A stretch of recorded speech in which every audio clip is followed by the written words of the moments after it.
I'm here. Yeah, now I got you in the ears. Oh, Just right where I like you. yeah, that's right. Right between the ears. Right between the. What's up, man? How are you? I'm doing well. Just launching a film. Yeah, seriously, things sound a little bit busy for you. Yeah, they are.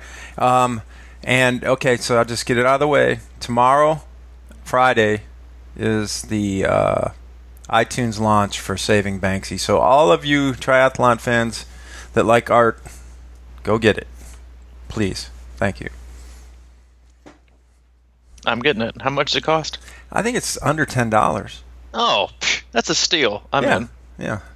It might be a penny under $10, but it's right there. Hey, that's fine. Yeah, I'm all in for that. I like it. Sounds good. The in-laws are coming in town, so that'll keep me busy for what? How many hours? 2 hours, maybe? Nah, it's really only an hour and 15 minutes or something. Ooh. Yeah. And I don't know if they're going to actually like it. Well, I was talking more of like something that can get me away. Oh, yeah. Well, I'll make it work. Anyway. I'll send you a bunch of trailers you can watch. Ah, perfect. Well, they're from Alabama. They're used to trailers. Oh! Singer. Oh, man. That's pretty good. Thanks, speaking man, of, no problem. Speaking of zingers, and this is completely, sometimes you just don't have anybody to get your things off your chest to, but quickly, I figured out how cable companies actually make their money. You know what they do?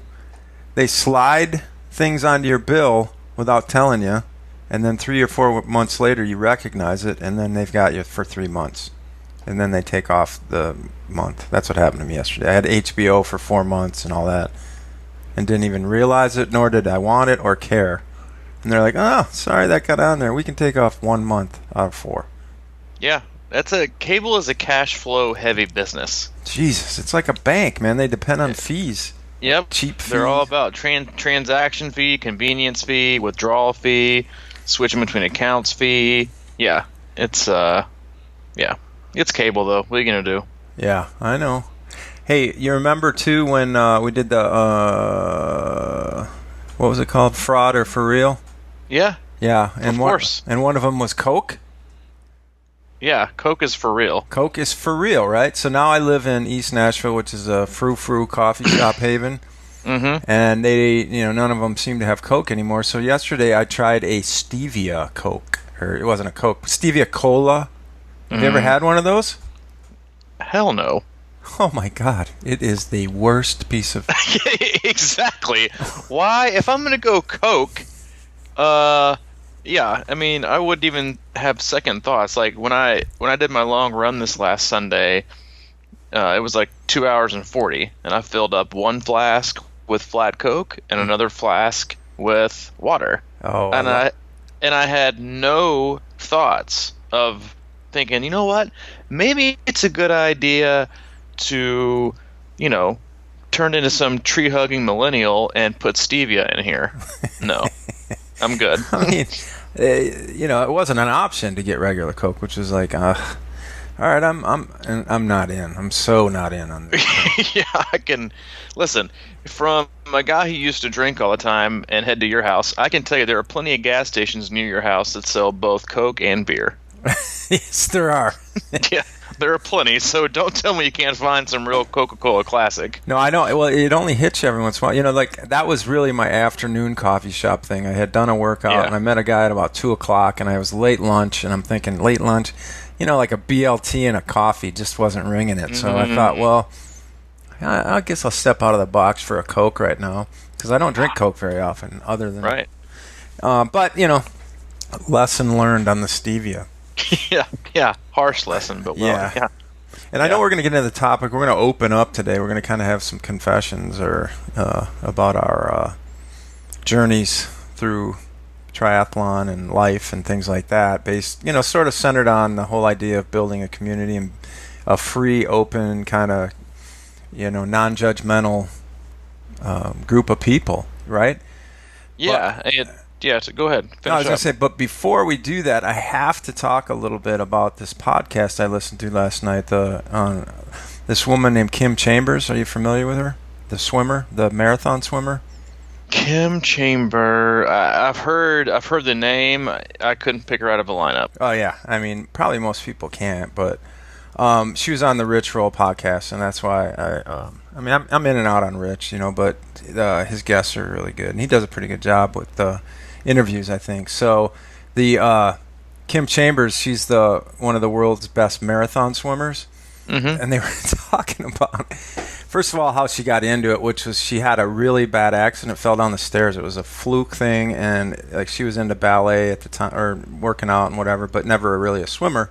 Anyway, her leg became incapacitated for 2 years, and when she came out of that, she decided that the water was calling her for some reason. She grew up in Australia, but she wasn't really a swimmer, and so she got into this the pool, and then all of a sudden she was in San Francisco. So there's this thing out there called the Dolphin Club, which I guess is pretty famous. I don't know if you've big club. Yeah, so in San Fran. She got into that, and their whole thing is, and what I didn't realize is that, all these rules they have for marathon swimming, and one is no wetsuit, of course. Yeah, well, that's English Channel rules, and okay. Yeah, it's no wetsuit. Yeah, and the water there's, I think she was saying 53 degrees or something at this, but the captivating story, and we don't have to go on. I mean, it's a good listen if you want to check it out. But her first kind of real venture was, I guess, off of in towards the ocean side off of the Golden Gate Bridge. There's this almost what do they call it? A wildlife preserve kind of area for sea lions and just fish. I mean, like it's a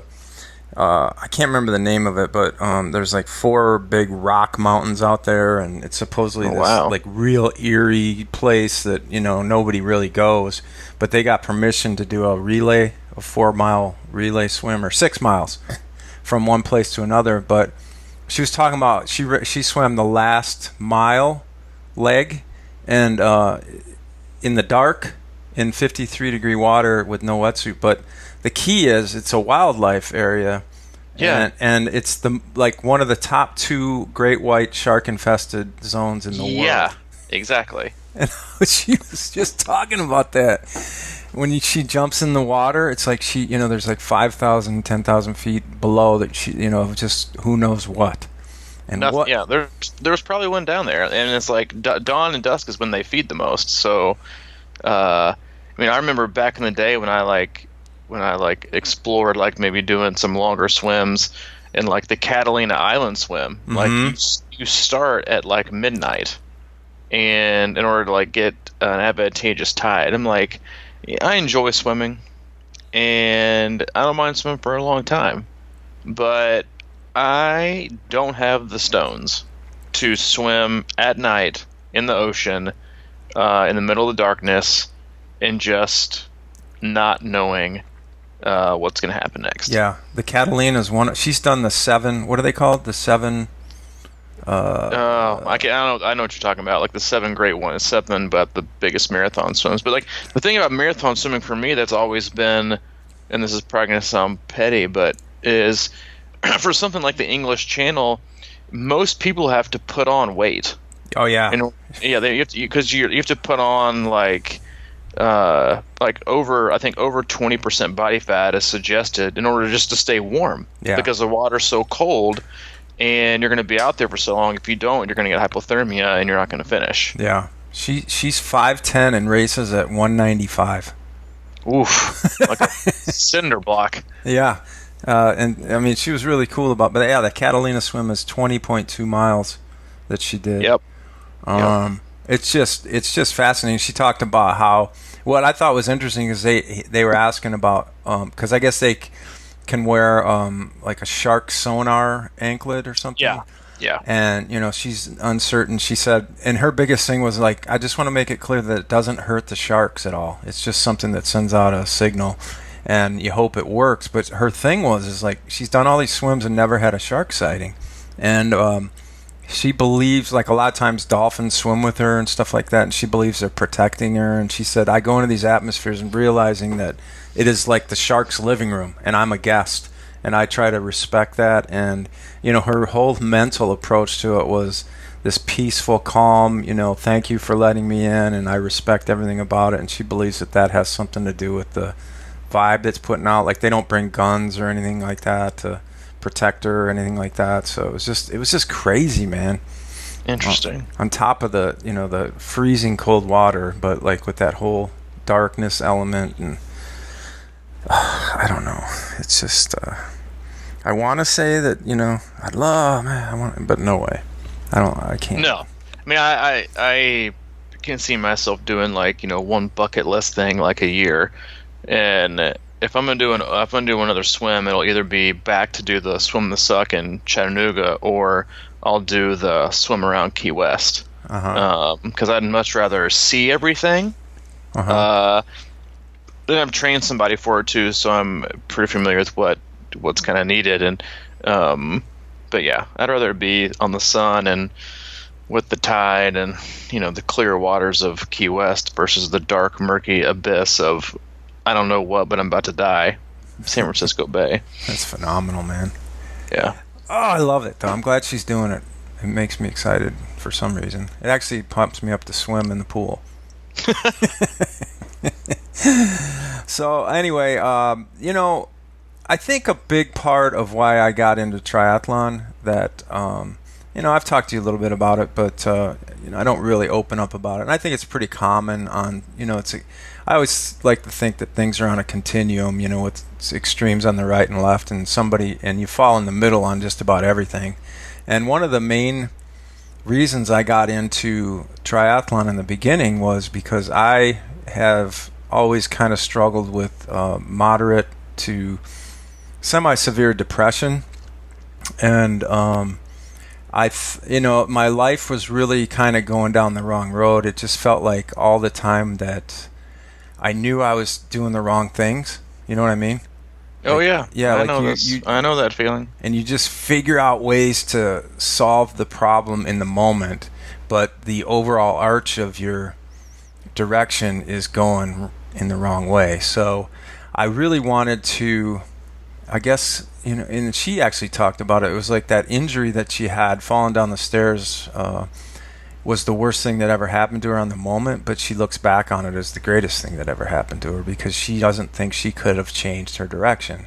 And I have a feeling you have something to say about that too. But yeah, I mean, this is, and before we get like way too deep, for those of you listening, I mean, this is kind of like, triathlon and especially Ironman has this like, kind of mystique around it. And what we want to do is today we'll kind of share, like what it does for us and what it has done for us in the past and present. And, what our hope is that, we can hear from you, from emails or Facebook posts or just simply sharing, with us, what triathlon or just endurance sports in general, what it does for you and what it does for you the most. Because that's, how the kind of direction we want the not just the blog but the podcast to go.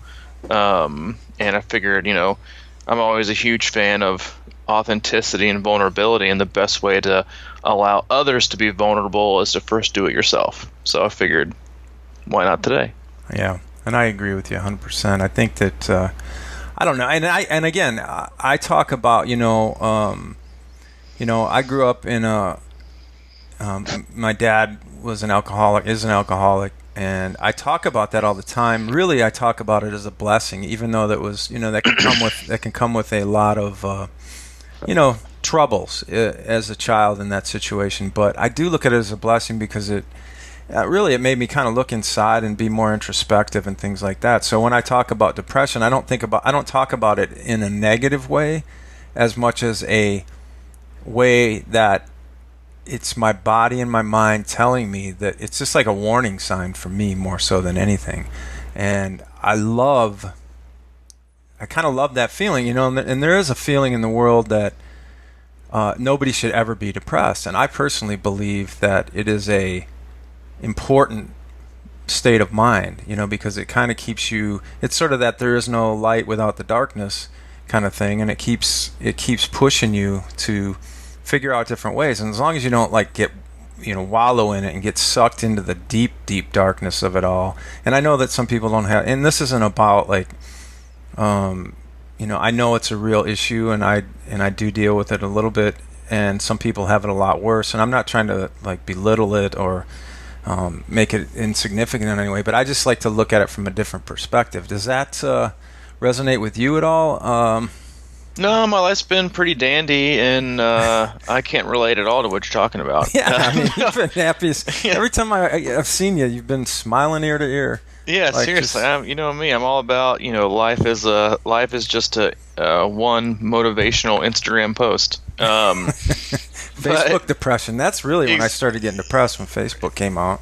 Right. Well, the bad thing, before I get going, like the bad thing about, my only social media platform is Twitter, but the worst part about Twitter right now is that it's like a sick love child of Instagram and Facebook. Mm-hmm. You get two ends of the spectrum. You get the bitching and moaning and complaining about everything under the sun that you get from Facebook, or you get the annoying motivational quotes every day. Yeah. There's like no happy medium. There's just no like, hey, I went to the store today and I saw a friend and life was good. It's like, give me some medium, give me some gray. There's nothing wrong with gray in your life, but no, I actually did my first triathlon in 1989. Whoa. Yeah. You're old, man. Well, I was 9. You were already 30. And it was in Wildwood. It was like Wildwood. This is back in Nashville, and it was in the subdivision. I was actually an Iron Kids branded race, and I swam year round starting at a very, very young age. I was a very gifted swimmer, and I did it. I remember I won an award, and I didn't really think about it after that. But I swam year round competitively growing up until about 1996. I think I mentioned this on a previous podcast, and I was a very, very talented swimmer. And my swimming kind of took the form of my academic route. I was very, very, very smart, very bright, but just never really, I was the one who never applied himself, and listen, with a mom that's a middle school principal, you can imagine how easy that was for me. But so sports were always a big thing for me growing up. And, when I started to dabble in, triathlon originally was to lose weight. But even at that point, it was still out of a grasp from being depressed. Because when I originally started it, this is back in 2002, 2003, I had dropped out of college. I started to drink a lot and eat just terrible, and was super depressed. And that's when I kind of ballooned up to about 225, 230 pounds, which is, for me in my frame, is very, very overweight. What are you now? 170. Okay. So it's about a 60-pound difference, and it was one of the definitely one of the darkest times in my life. And I remember I even one night found myself playing Russian roulette with some friends. Come on. I don't know if you call them friends, but yeah, that's just was the state of my life. I didn't like myself. I didn't like who I was overweight and depressed, and my anxiety was out of control. And so I just shoved, Wendy's and there was a point in my life where I had 2 meals a day. I had 2 double stacks with cheese, a large fry, and a large Coke, and a 6-piece nugget. And I had that for lunch and dinner from Wendy's. So you did Supersize Me before it was cool. Yeah, I did. And then at nighttime, I would either get like a case of Budweiser with my friends from college, or I would get one of the whole bottles of Jaeger and about 3 or 4 sugar-free Red Bulls. And that was kind of where I went. And then something kind of clicked. My grandfather passed away, and it was kind of a turning point for me, and I lost a bunch of weight. But I turned to triathlon. It was a friend of mine did it, and it was funny because the people who always refer you to certain areas, you might not know it at the time, but you have a lot of things in common. And this guy had a lot of demons in his past, and it was obviously a way that he was that had helped him cope. And so that's how I got into it originally, was a way to lose weight, a way to feel better about myself, and just something positive I could plug into my life. Yes, as a distraction, but also something that I knew like wasn't like something tangible that I could like hurt or destroy, or I couldn't let myself down. It was it was a positive puzzle piece to input in my life, and hopefully it was going to turn out for the good. Yeah, I mean that's kind of what I was thinking about it, is this way to just disrupt everything and just like throw a stake in the road kind of thing and make me turn away the other way, or else there was just no way I could do both. I couldn't continue the path of partying so hard and being lazy and eating. I mean that's just the same old story really in a lot of ways, but it had, with somebody like me, and I've kind of always had this entrepreneurial, aspiration-driven kind of thing where I'll like I had a million ideas sitting on my laptop or on scratches of paper. All these things are just fading away, and there was something about it. Started with running for me, and it was something I had never been able to do, and I was 49 years old at the time. And all of a sudden, I was starting to do that, and I do remember, because we were shortly after that, right when I got into triathlon, you became my coach. We were still trying to walk that line, of going hard on both sides of that coin, and I think that's I think a lot of triathletes might end up doing that because of the hard edge personality that's just like work hard, play hard kind of thing, and so I was doing that for a while, and I realized that I better. And I think once I made the commitment to Ironman, that was sort of the final straw for me, because I knew the workouts would, in the lifestyle combined, would absolutely bury me. So I had to drop. I had to drop far away from the patterns that I'd created with drinking all the time and eating crappy or whatever, because I just couldn't combine the two. So for me, it was a forced interruption of pattern, and I'm here to say today that I don't think I have it solved by any means, because there's all different kind of patterns I create for myself, and I go up and down a lot, and I think too that's sort of the creative curse in a lot of ways. It's especially now that I got out of my job, for example, that I hated for 10 or 12 years, and I got out on my own, and now it's just a different set of struggles, So I'm kind of dealing with balance a little bit now, and and I have to watch for that isolation depression cycle, and triathlon, as we know, can send you off into the sunset by yourself a lot. So oh yeah, I mean it can. It's triathlon, I think just endurance sports in general.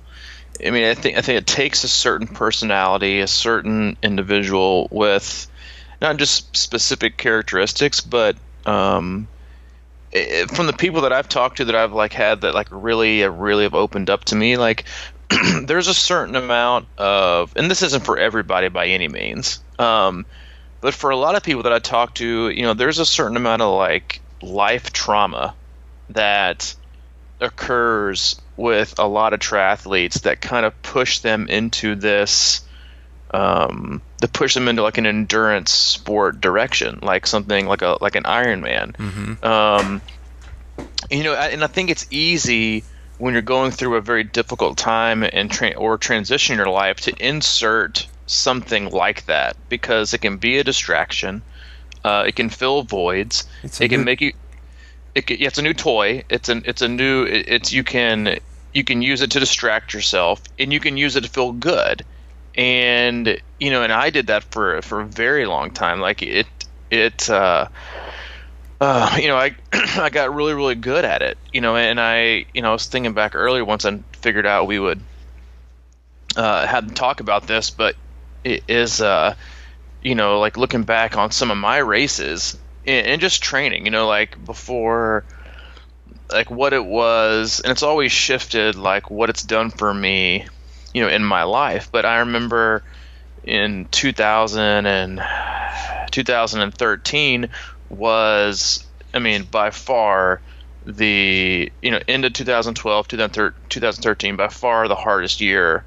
One of the most difficult years, of my life. And I didn't finish any races. I was dealing with not just depression, but I suffered some abuse as a child, and a lot of these things were kind of coming up, and then there were some other family circumstances. They were just very, very hard for me to handle, and and I've got addiction in my family, and my use of alcohol just turned into something that was out of control. Like I remember, it's funny as I was again thinking back on this subject, and it's like, what has triathlon done for you? But I remember before actually going, I remember you, I think outside of Allie, you were like the only other person that I told that I was gonna kind of drop off the face of the earth. I remember we sat down at, I think, Edley's outside, and I told you I was going to take a break from life and take care of myself, and those last few months, I mean, I went to Wisconsin and cheered, and I went and raced, and I was doing this race in Knoxville, and I was first out of the water leading the race and dominating the bike, and I just pulled off the course and went back. I had nothing. I had no love for the sport. I had no love for myself. I was just like, I think that was so significant for me in that, triathlon and the pain of it and the pain of training, it can really supersede and mask and cover up other parts of your life that are difficult. And my pain had gotten so great that even like racing and in that moment, it wasn't enough. And it was like, well, if this isn't going to be enough, then what the hell am I doing? Kidding. What's the point? And in those last few weeks, I ended up going into treatment for 90 days to work on myself and the things that happened to me when I was a child, and get some things right. But I mean, triathlon was still in my life. It wasn't probably the most positive aspect of my life, but I look back on it and I think, if I hadn't been doing it, what would I have been doing? And, was it good for my life at the time? Probably not totally, but did it save my life? Maybe. Because there were a whole lot more difficult things I could have chose to do than still get up at 5 a.m. and go ride 112 miles on the trace. Yeah. It's like, was it, so I always think about that. I'll never know the answer, but I mean, it can be used for so many different things. Yeah, you're right. You have to, it's that you meant my family has addiction as well, and I think it's probably very common, so I don't think it's like totally unique. I just think that, the stuff you're just talking about was it good for you? I do think in a lot of ways, and this is sort of what has kind of come around full circle, is that it is what I always used to, and I've wrote about this a million times, but I feel like it was just the activity I needed to loosen up rocks that were forming inside of me, and sort of blockages and all this stuff. And I think and that's painful when those things dissolve, and you keep pushing it, and you realize at some point it's like, man, now I'm just doing the same thing in a different form. And at some point you got to realize that triathlon is a good thing, and it's a healthy, holistic approach to life if you approach it in a healthy and holistic way, rather than let's go see how much more pain I can inflict on my body just to punish myself subconsciously or something like that. That's the way I look at it. It was like, that's why I love the sport so much. And it was not only was it something that dislodged a bunch of stagnation inside of me, it was a way for me to rediscover the enjoyment of moving my body like like people are supposed to do. And it was at least initially, it was a great reminder of how I used to feel when I played sports, and sort of that just that satisfaction of going after something and getting it, and competing, and just the aliveness that comes with it. If you got a clear picture on that and understand that that's not the end of everything, that's just a part of everything, then that's a good thing. That's why I know we talk about these kind of things a lot, and I just want it to be clear that I love this sport, and I love everything about swimming, biking, and running. It's just real challenging, so it's like, especially keeping balance, because that's what we're talking about too in a lot of ways, is balancing our life with triathlon, and then balancing triathlon in our life. Or balancing the sports in triathlon. I mean, it's a good lesson. I mean, everything's about learning and getting better, and like you're saying, almost living more in that gray area that between the extremes, and settling into a good place with it.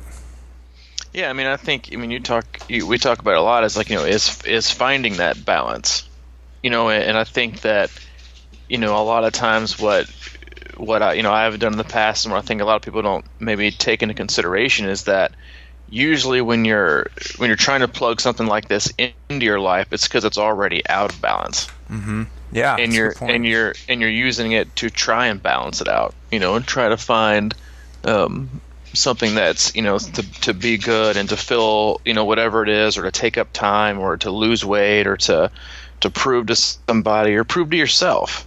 And I think that's, you can have so many different aspects, and you can approach it the same way and get, the same result or totally different results. Mm-hmm.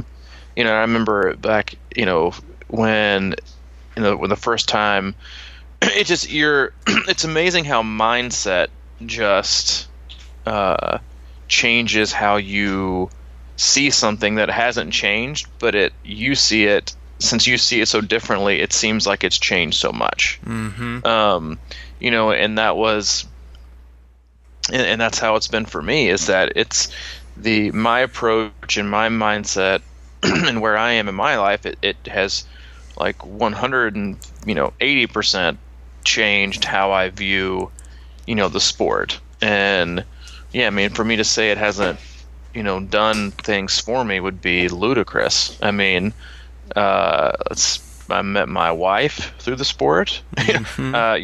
You're one of my best friends, best man at my wedding through the sport. It's like, mm-hmm. If you looked around at our wedding, although it was, small and, kind of intimate ceremony, half the people there probably did, triathlon. So it's like, it's all about, where you are and where your mindset is. And, I think that's why it fits so well into people's lives as like a bucket list category, is because usually people don't grasp for those until you're grasping for something else, mm-hmm. Or you're missing something else. And it's like, if I can just get by, it's like having something to get me through today. It's like, what can I have that can like get me through this whole year? Yeah. And it's like, and it fits the bill. It totally fits the bill. Give me something that'll get me through this whole year, so I can hang my hat and use this as a distraction for a whole year.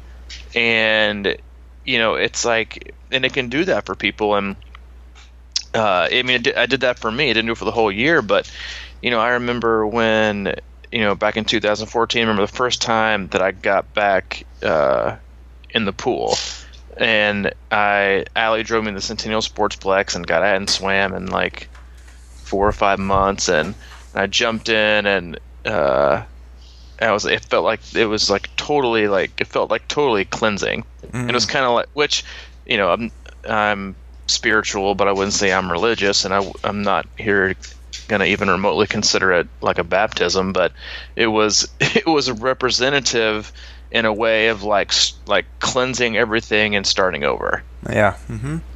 And that's how it's been, for the last 4 years. And how, my races were, and the Louisville race we did in Wisconsin, and everything. So yeah, I mean, it takes a whole different path it just depends on if you want to take it with you or not. Exactly. Yeah, I think we could, and I think over time we will address these types of topics even more. And it takes time to open up about certain things, and obviously we're getting a lot more comfortable with just who we are and our flaws, and realizing that that's just part of being human. So I guess in a nutshell, I mean, it's like we wanted to build a community. We want to.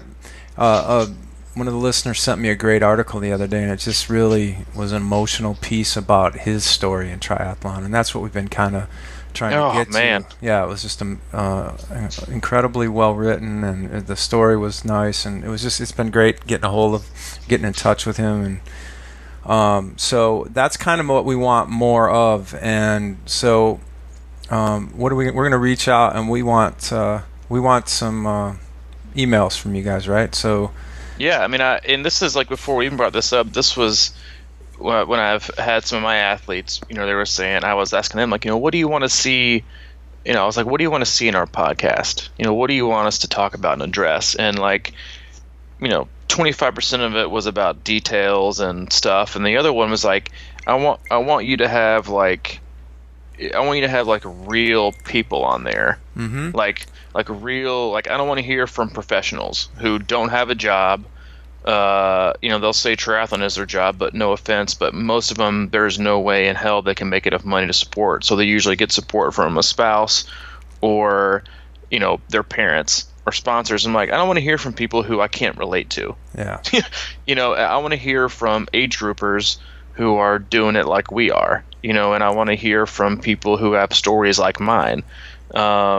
And I think that's important, is that it's already in this gentleman that we talked about earlier. He touched to it on his blog that I thought was awesome. Was like, he's the exact type of person that I'd like to have on the podcast, to talk about. And his blog, I think his name was Ross, but his blog Out and Back was like that's who we want. That's what we want to be and who we want to attract. And I think by doing that, we'll do our best to kind of minimize the loneliness of the sport, and the solitude and the recluse aspect of it. But and hopefully that does some good. I know it's done you and I good, and obviously with the people that we've heard from, it does them good. So yeah, I mean, that's definitely what we want. Mm-hmm. We want more of.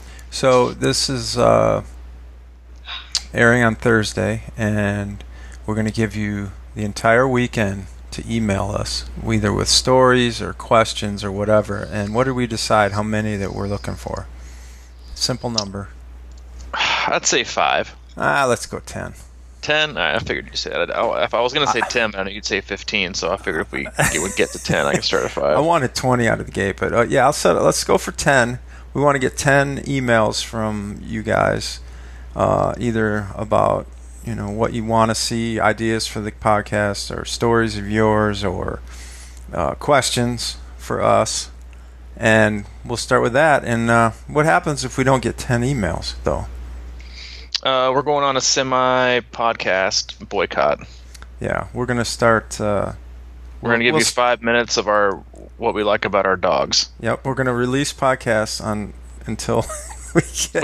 Which the scariest thing, man, is that might actually take off. That might work, actually. So the future podcasts, until we get 10 emails, are going to be Robbie and I talking about our dogs. Yeah. Until... Watch the subscriptions go through the roof. Yep, and it's actually our master plan to, have a dog cast. Dog cast. Yeah, that's it.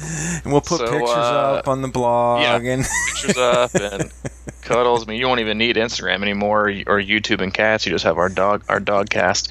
So yeah, send those emails in. Appreciate the reviews. We got a couple more reviews this week, which were awesome. And let us know what you think. Big good lucks to Joanne Langton, Lisa Kelly, and Rebecca Appleton. I've got 3 athletes tackling a half marathon this weekend. Ooh. Which one is it? Oh, Tom King? I call them my Golden Girls squad. Because they're all a little bit. Well, I'm not gonna finish, but they're young and beautiful. That's sweet. But and Kate Lopez, if you're listening, welcome aboard. Oh. She's hopping on as the newest C26 member. So welcome, it's gonna be Kate. It's the full on season is upon us. All right, you know the drill. crushingiron@gmail.com. That's how we do it. And we really look forward to hearing from you and getting in touch and getting to know everybody. So let's do it. Sounds good. All right, man. It's been great as usual. All right, man. I'll talk to you later. All right, buddy. See ya.